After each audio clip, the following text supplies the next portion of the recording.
শুভ জন্মাষ্টমী বন্ধুরা, শুভ সকাল। এই দেখো আমার গোপালের জামা দিয়ে শুরু করছি। দেখো কীরকম গোপালের জামাটা কেনা হয়েছে। এবারে আমার খুব ছোট্ট গোপাল, এবার গোপালকে চান টান করাবো, চান টান করিয়ে নতুন জামা পরাবো। চলো দেখো,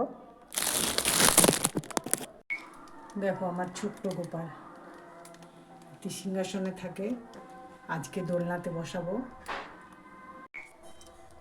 এই দেখো ছোট্ট দোলনা।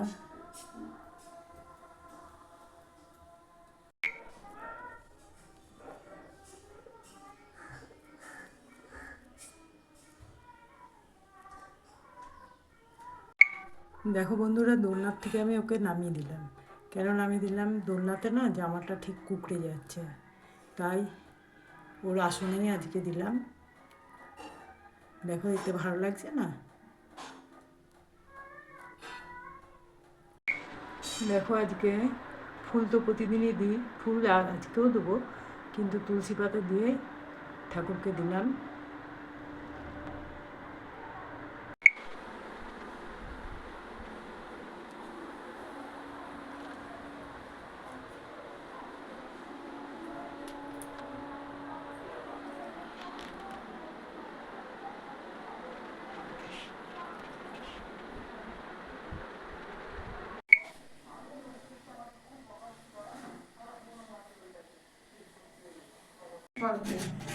দেখুন আমি বাপের বাড়ি চলে এসেছি। প্রত্যেকবারই জন্মাষ্টমীতে বাপের বাড়ি আসি, কেননা আমার বাড়িতে যে পুজোটা করি সেটা নিজেরা ঘরে করি, ছোট্ট করে, মানে যেরকম পুজো হয় আর কি, ঘরের নিত্য প্রতিদিন। তো বাপের বাড়িতে আসি, এখানে বড় করে জন্মাষ্টমী পুজো হয়, তো সেই দেখাচ্ছি আমি। এই যে আমাদের গোপাল, দেখুন এই হচ্ছে আমাদের গোপাল, তার সাথে ছোট দুখানা গোপাল।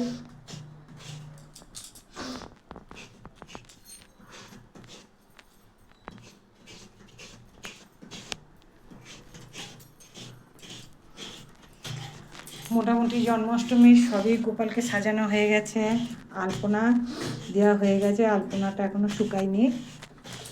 এইখানে হয়ে গেছে শ্যামের পায়েস, লাড্ডু, ছোলা তোড়া, আর এটা হচ্ছে সুজির পায়েস, আর এই যে নারকেল কুড়া হচ্ছে, এটাতে তালের বড়া হবে। চলুন দেখতে থাকুন।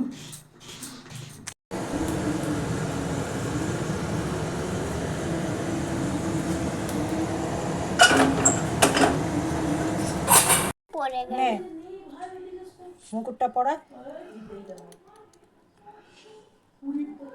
ঠাকুরের উপর অত ভক্তি, ঠাকুর তো শরীরটি ভালো রাখে। ঠাকুর ঠিক শরীর ভালো রাখবে।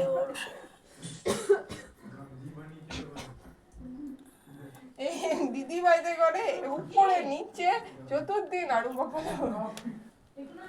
দাঁড়া দাঁড়া দিয়ে না এনেছে যখন ঠাকুরের নাম বলো জয় গোপাল। দাঁড়া এই তো তো নিয়ে দেখুন এই তালের বড়া ভাজা হচ্ছে, এখনো শেষ হয়নি। সাজাতে হলো দুটো ফুল সাদা আমি তুলে এনে আনলাম ওই দিক থেকে। জবা দুটো দাও। হ্যাঁ সাদা না ওই দুটো তুললাম। হ্যাঁ হেভি জবাগুলো, হেভি। ফুলই তো নাই। হ্যাঁ মঞ্জুরি ছিল তো দাঁড়িয়ে, বলছে যেও লাগবো আমার না যাই, ফুলই গেলে কি করে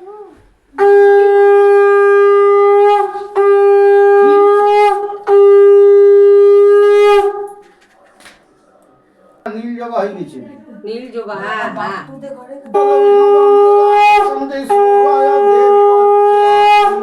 ওম বিষ্ণু ওম বিষ্ণু ওম বিষ্ণু ওম বিষ্ণু ওম বিষ্ণু ওম বিষ্ণু ওম বিষ্ণু ওম বিষ্ণু ওম বিষ্ণু